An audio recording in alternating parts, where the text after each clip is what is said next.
Well, guys, we're already screwing up the next pandemic. Like, we've done a great job of screwing up the first one.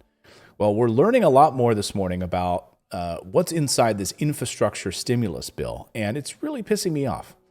Have we not learned our lesson in the United States about underfunding pandemic preparedness? Didn't we learn our lesson? Didn't we just get our hats handed to us because we slashed the budget that would have helped us spring into action to stop COVID? Yes, that's exactly what happened. Instead, we had to scramble for months as millions of people became sick and thousands of people died as a result. Well, here we go again, and this time we can blame it on the Democrats. So the Senate's bipartisan infrastructure bill includes no significant investment in public health. Meanwhile, congressional Democrats are reportedly planning to scale back Joe Biden's proposed investment in pandemic preparedness by more than 80%. 80%. Now is the time to slash pandemic preparedness by more than 80%. This is what's happening right now. Like, this is what's, how do you say what? Exactly. By more than 80% right now. Whereas the president called for spending $30 billion on fortifying the nation's defenses against contagious diseases, Nancy Pelosi and company are planning to dedicate just $5 billion of the $3.5 trillion reconciliation bill. They're going to spend $5 billion of the $3.5 trillion for pandemic preparedness purposes. Obama called for this, and no one paid attention to it. Remember, people laughed at him? Remember the press conference where he went into detail about how, like, this could be country altering and how we need to shore up, but he couldn't get the Republican Congress to do it. They laughed at him. Because who does it really benefit, right? You're buying a bunch of ventilators, you're buying a bunch of masks. Who's it really benefiting? It's not benefiting really anybody on Wall Street, right? So we don't spend money on that stuff. And then Trump cut the budget, right? There was a huge criticism of Trump, you'll remember, during his presidency. He's like, well, if he didn't slash this particular budget, we may have actually been ready instead of having to scramble for months. Well, now his vice president, Obama's vice president, President Biden, is now in charge. And they're going to do it again on his watch, and yet he's asked for $30 billion, and they're slashing it down to $5 billion. Here's the title of this. Congress is already botching the next pandemic. COVID caught the United States napping through a cacophony of shrieking alarms. The CDC was spending only $500 million a year on programs aimed at tackling emerging diseases. The NIH, their budget for program on infectious diseases, meanwhile, was roughly $5 billion, with only a small fraction of that sum going towards pandemic prevention. Little to nothing shoring up hospitals' surge capacity, their ability to deal with flooded ICU beds and ventilators and everything else that we need for a pandemic. And all the PPP, right? I mean, all of the preparedness gear and garb and gowns and masks and gloves and everything. Just think about this for a second, right? I don't know how many of you could drive through different states and you see your armory, right? Do you see your armory in your neck of the woods? Do you have an armory near you? I don't, but I've seen them. In Pennsylvania, I would drive by the armory. I think they have them in every state, right? National Guard armories where they keep weapons, so we have all of these like depots, right? Strategically placed around the United States in the event that we're ever attacked, like the movie Red Dawn, the 1980s movie, like suddenly the Russians are here, right? So we have billions of dollars set aside that in a moment's notice, we could have tanks and helicopters. Heck, our police departments now are getting billions of dollars in Humvees and armored vehicles and all sorts of weapons, right? Defense, anything tied to defense, we're ready to go. Watch out for those Russians. Who was in that movie, Red Dawn, the original? Patrick Swayze, C. Thomas Howell. C. Thomas Howell. Like, where are these guys? Like, they're ready to go. Well, the Senate just last week, argued that we need to update our nuclear weapons. So what do? They wrote themselves a check for $25 billion.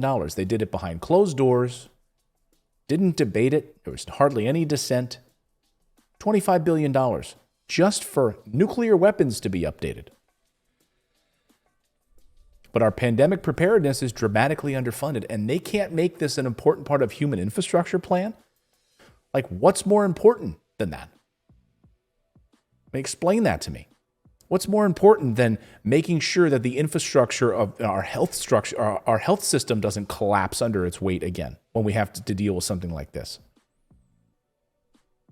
I mean, all the signs are there. We're talking about going into a fall of this year with Delta variant and all of this other stuff. We're seeing rising case numbers across the country in certain, in different areas now. And it's not a matter of like if it happens again. It's a matter of preparation because it's going to happen again. We're going to have outbreaks. We're going to have big outbreaks of things from in the future. Well, and put that in perspective. That number, 25 billion going to updating nuclear weapons, and 500 billion over 5 years. So basically 100 billion. So a quarter of the budget of what we're getting for infrastructure the first year is going into nuclear weapons. Mm-hmm.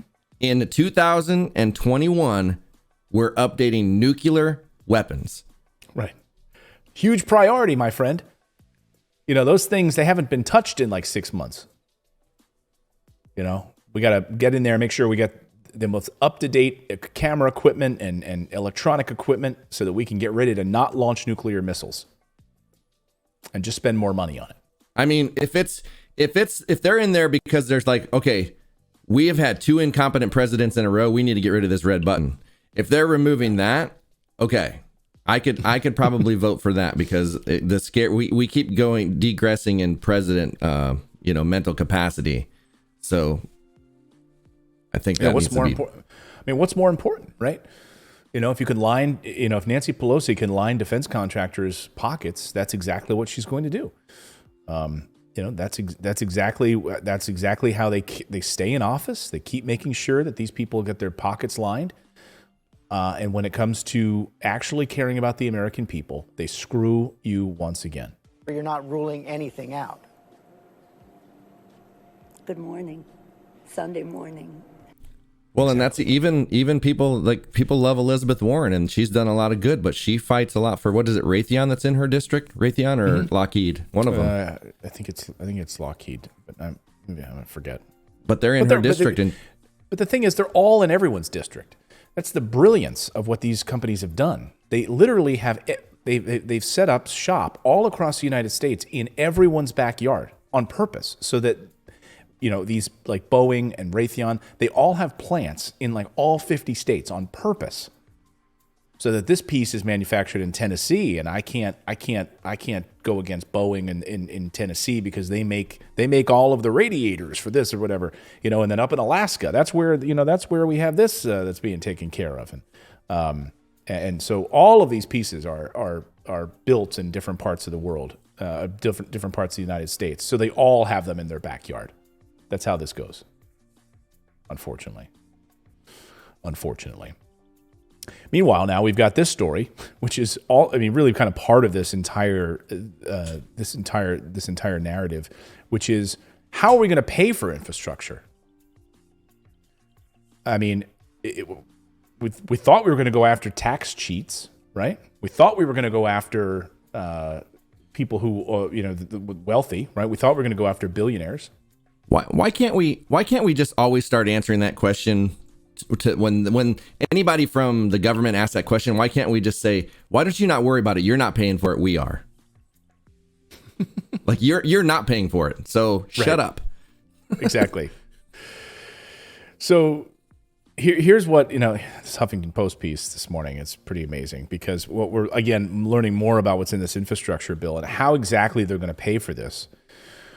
Incredibly frustrating because the senators are deciding instead they're going to go after unemployment fraud, but not tax cheats to pay for infrastructure. Yes. No. They'd rather go after people who cheated the unemployment system, okay? I'm sure that's huge. I'm sure it's monumental compared with the billions of dollars that is cheated out of the tax system by all of these billionaires and millionaires who are offshoring money, hiding in different accounts left and right. I saw an indictment late last week by a billionaire who had been like faking money, hiding it in like offshore accounts and running it through different shell companies and all those. That's where the money is that Uncle Sam is not bringing in from these tax cheats. You don't even want to give the IRS extra money to go after these guys. You don't want to do that, right? The Republicans didn't want to do that. So as part of this, under pressure from conservative groups, the GOP senators refused to strengthen IRS enforcement to pay for the bipartisan infrastructure deal. So what instead they're doing is the Senate voted to move forward on the $1 trillion infrastructure, which includes $500 billion in new spending on roads, bridges, and waterways. Much of the wrangling was not over just what would be in the bill, but how to pay for it. And on that front, Republicans and conservative anti-tax groups seemed to get most of what they wanted. Yeah, Democrats rolled over, right? Democrats proposed raising taxes on wealthy individuals and corporations. But the IRS estimated that it missed out on an average of $441 billion per year. Literally would basically pay for this infrastructure package, by the way. So instead, because the richest 25% of Americans pay less in taxes than many ordinary workers do. And many of the nation's top earners pay next to nothing in taxes. But Republican senators put their foot down and said they would oppose legislation with stepped-up IRS enforcement. Instead, the bipartisan legislation will go after fraud in the unemployment insurance program, which benefits struggling Americans who are out of work. Well, you know what's crazy? Jennifer, she went through about an 8 to 10 week process of trying to prove that she was qualified to get her unemployment.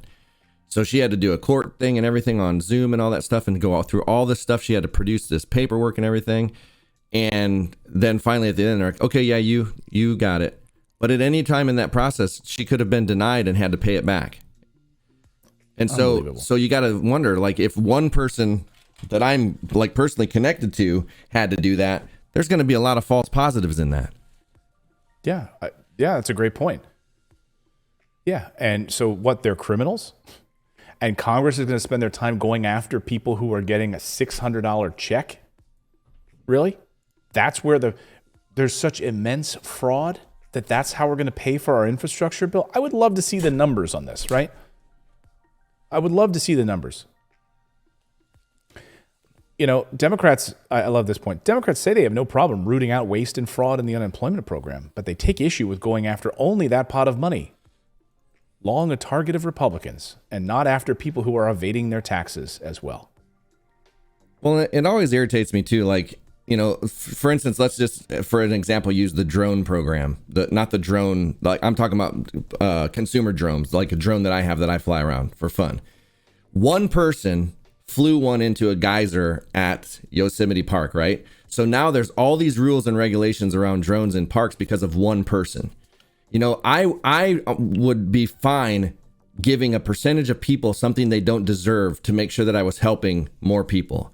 And it's like they're so scared that during a pandemic, somebody's going to get a little bit of extra money that they may not deserve, that they're going to put people through this that don't deserve it. And like I said, all these false positives that we're going to have, like there's just so many things that are going to go wrong with going this direction instead of the, IRS direction.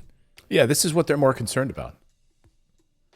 And Kristen Swenson. Kristen, we missed you. I've missed you. I haven't seen you in a while. The thing about unemployment is, she says, you upload required documentation for each submission and are approved based on that. So why would they come after you after the fact? Right. Here's my favorite part of this story, though. So the Labor Department's Inspector General has estimated the state workforce agencies improperly pay out as much as $87 billion in federal benefits Congress approved in response to the pandemic. So $87 billion, okay?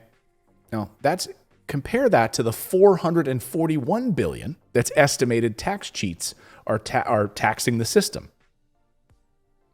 So let's go after this one. Now, that $87 billion seems high, right? It seems high until you realize that some of it is just mistakes. Okay, some of it, and most of it are mistakes or errors or things like that. It's not fraud.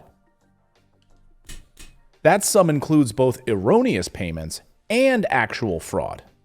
And it represents about 10% of the projected overall amount of federal unemployment spending. So this is what you're spending your time on. 10% of the 87 billion, basically. Well, and you know what's really going to upset me is what's going to happen here. And you know this is going to happen. There's going to be a single mom who probably fudged a little bit to get the money because she needed it during a pandemic to feed her children, and she's going to end up with a criminal record. Mm-hmm. Oh yeah, but these tax cheats who are literally hiding money in offshore accounts when they should have been paying taxes on them and should have been going to prison, federal prison for tax fraud, will be off scot-free. You know, and it all comes down to why exactly this happened is because these Republicans caved to their donors who don't want any increased scrutiny on their taxes or tax evasion schemes. And yet you're right. Look, I don't condone fraud in any way, right? So, you know, yes, if there's someone cheating the system, absolutely that should be investigated. But as someone pointed out in our chat, we should do both. We should look at, yes, if someone was cheating the system, like insurance fraud and just like that, yes, right? Trying to take advantage of the system, like, oh, I need to get insurance payout because I broke my knee, and they have video of you playing tennis. You know, I always love that, right? Like, yeah, I can't work because my knee doesn't work, and then they see you playing tennis every day after, you know. But Clayton, you understand, like, if they did both, they would have to go after their buddies because they're the ones doing. So if they go after the unemployment, there's no risk of getting any of their buddies caught in the net. There's no dolphins in the tuna, so to speak, if they just do the unemployment. Yeah, that's true. Yeah, that's true. So your big money donors, you're fine. You guys are fine. Nothing to worry about. Nothing's going to fundamentally change. Nothing's going to fundamentally change. That's what Biden said. Come on, man. Sorry, it's true, buddy. It is true. We tell the truth around here. Thanks for subscribing to the channel. You can also become a channel member by going to morninginvest.com/join, where you can stick it to the mainstream media and support independent journalism. We're able to bring you the stories that you won't see on any of the major billionaire-backed networks. Thanks so much. We'll see you next time, everyone.